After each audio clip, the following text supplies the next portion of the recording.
Ladies and gentlemen, my name is Scott Pollock, and this is an update for the recent Goldwater report, which is an opinion indictment of Mr. David Wilcock and Mr. Neil Keenan, published a couple of days ago. We've prepared a statement. I'm going to try and get through this as fast as possible because we don't want to take up too much of your time. I am the chief editor and co-founder of the news delivery platform on the internet called the Critical Post Chicago, along with my partner, Mr. Steve Harvey. The Critical Post Chicago TV, a live web TV stream platform using the Ustream codec interface, and the executive producer of something we call the Bittersweet Records Radio Hour. All of this content can be seen at the head page of the Critical Post Chicago blog.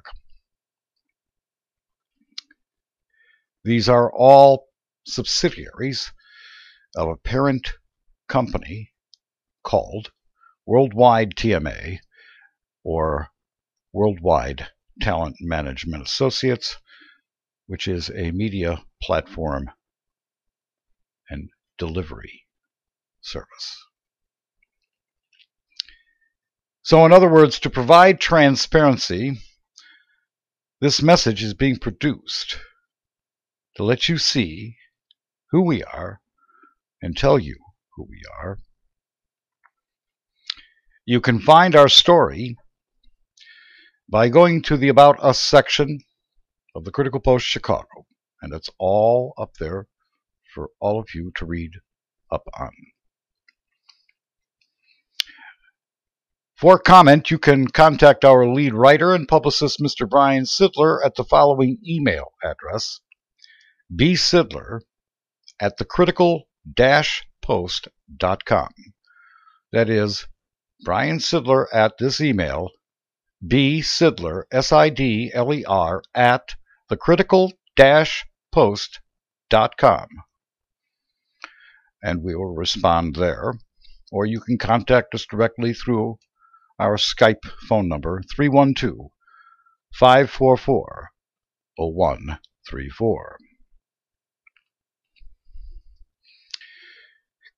The reason that we have once again injected ourselves into the sordid dealings of what we in our offices call the David Wilcock, Neil Keenan Internet feedback loop is because we've been asked to do so primarily because A, we've been following this propaganda narrative since its inception on George Norrie's Coast to Coast AM show, which erroneously and cavalierly gave a platform to said Mr. David Wilcock that should not have occurred had Premier Networks performed their correct due diligence without providing a disclaimer that cites them as an entertainment product and not a serious news platform of any merit.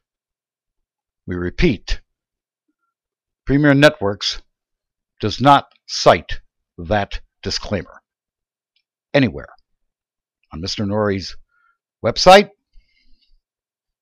or the description of this show that we have seen. We may be in error, but I don't think so. B, because material damages have been felt by folks who erroneously put their trust in the charisma personas of these individuals, Mr. Wilcock and Mr. Keenan, and C, because we have a robust enough media production platform to do so in a professional manner We have a lot of money invested in this, and what better use of it can be had than to try and provide some sort of restitution to the individuals who've been innocently swindled by their own innocence and gullibility and personal fallibility by this information on a national radio show and the internet that we allege is quite easily seen, and we allege is quite possibly a substantial fraud, large enough in proportion that it needs to come to an end. So, in other words, we are using the power of the press to stop an injustice. And the individuals cited by us are more than welcome to contact us to provide any necessary rebuttal they wish to provide directly to us. And we will conduct that on the air for everybody to see. The only thing we care about and the only reason we are here is that the restitution to the individuals involved be performed by Mr. Keenan.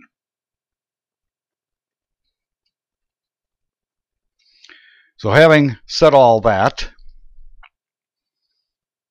the production values that we use for the Goldwater report is merely a statement of our artistic, state-of-the-art content. That's the style of the report, and it will proceed in that manner in the future.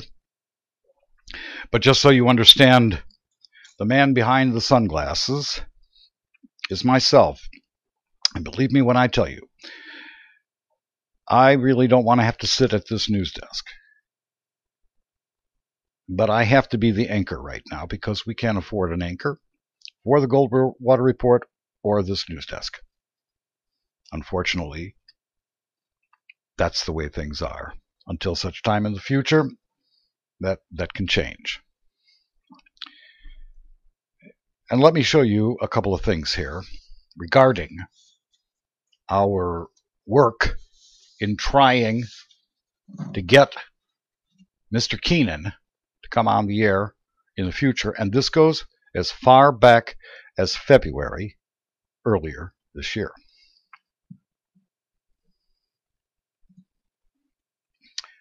I hope you can see this on the screen. This is Mr. Keenan's email, and I sent him a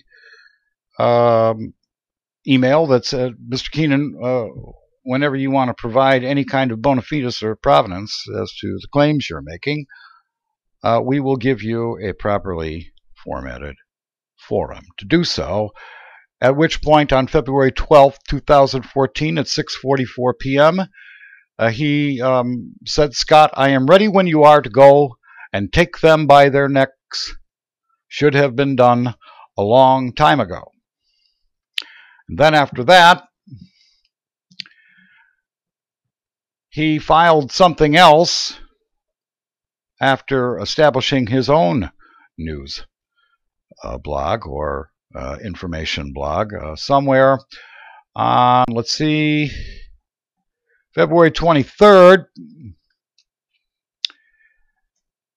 on a item called States Are Getting Tough, Globalists Are Getting Even, Cease and Desist Demanded.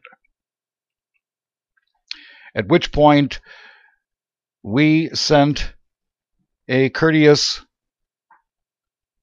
communication, and I asked, where has it been filed?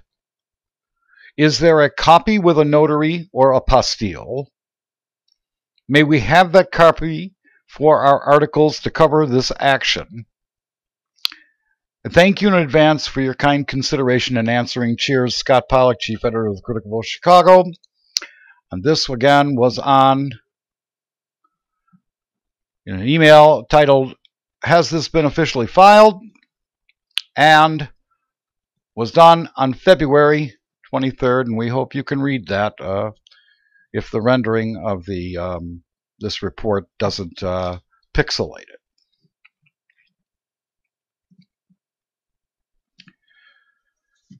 So far, from that point in time until now, I guess by omission, he declined because he did not respond to that. And this was before any jilting of the individuals involved occurred.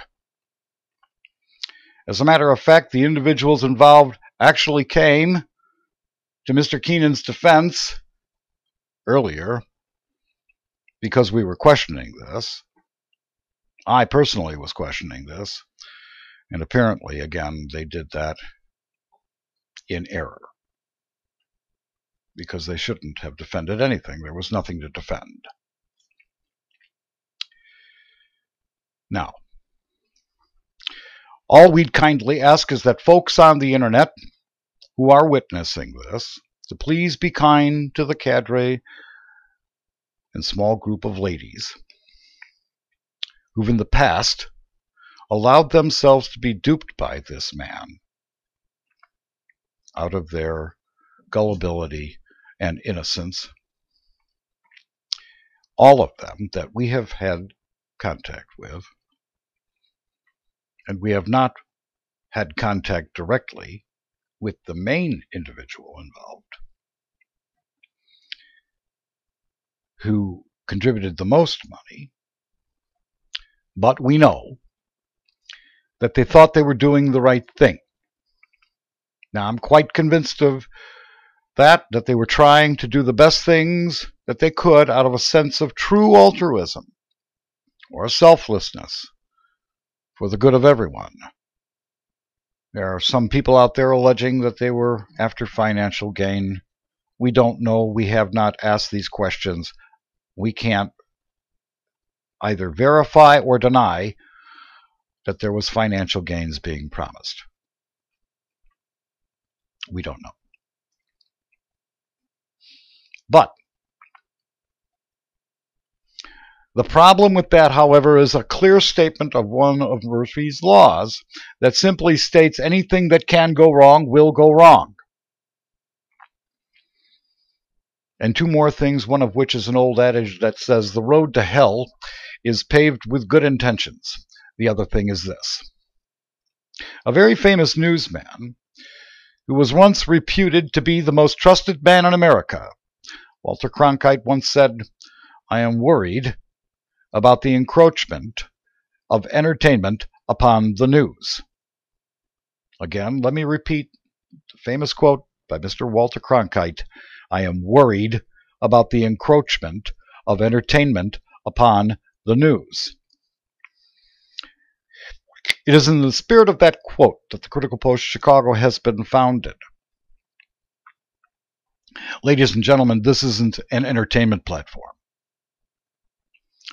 We are trying to put up a correctly formatted news reporting delivery service and get it up and running as fast as possible, free from bias, free from the popular propaganda and public relations narrative you see employed by the entire spectrum of news delivery services all over television, radio, and the internet, free from political invective, free from what we term as a ridiculous preoccupation with celebrity of any kind, of any nature, sports, political, or otherwise,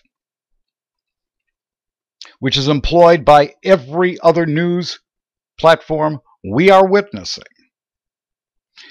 And we are going to do this by the use of scientific inquiry to get to the facts that are affecting the daily lives of the citizens of this planet all of us affectionately know as Earth. We'll do it as soon as we can afford to hire the reporting staff and investigators necessary, though we don't know exactly when that will be. So for the time being, I am the anchor on this desk. I'd like to thank you again. You can find my profiles on Facebook. You can find my profiles at LinkedIn. I have a professional profile there. All of it's there for you to see. We are hiding nothing. If you do a reverse name search, you can find the address of this office and our number. But you can also call 312-544-0134 or get a hold of Brian Sittler, and you can email for comment or make your criticisms or comments. Again, we are only doing this because we are asked to, because we let this go a long time ago. But when we found out about the amount of money involved, we were asked to do this. And what we want is full restitution by Mr. Keenan to the individuals affected by this information fraud, where he can come on the air and explain himself, and for that matter, so can Mr. Wilcock anytime they choose. Rest assured, we will be back with more about this matter as well as other reports. We hope you stay tuned as we ramp this platform up. Thank you again from my partner Steve Harvey and myself, and my lead writer Brian Sittler. My name is Scott Pollack. I'm the chief editor and co-founder of the Critical Post, Chicago.